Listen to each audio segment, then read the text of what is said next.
video na ito, patuloy tayong maghanap dahil sa lumang eskwelahan na ito, madaming mga engkwentro na kababalaghan na nangyayari dito sa lumang paaralan na ito.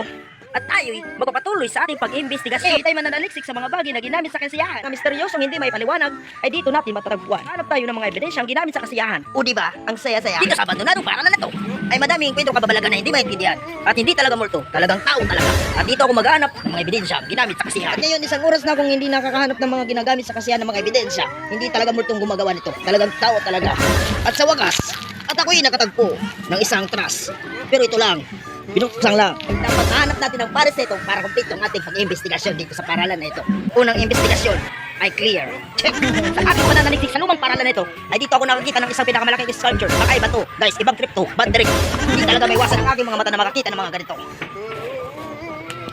At hindi rin nabigo ang aking pag-imbestigasyon dahil nakita ko ang isang mahiwagang ebidensya na ginamit sa kasiyahan. Diba? Ang saya-saya. Kung sino ka man gumamit na hinayupak nito, umamin ka na dahil sa akin ang ebidensya na ito. Kalawang investigasyon ay clear. Diba? Ang saya-saya. At hindi tayo nabigo sa ating pananaliksik dahil nakakita na naman tayo ng palatnong ebidensya na ginamit sa kasiyahan. Kahit hindi February 14 ay ginamit nila sa kasiyahan ang paaralan nito. At ito ang ating napulot sa pag-investigasyon dahil hindi na matis ang kanilang kalagayan ay dahil ito ang kanilang ebidensya. Nakita ko na naman. Huwag mong kalimutan mag-share.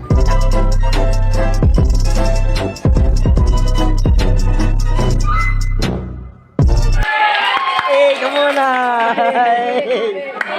Hey! Hey!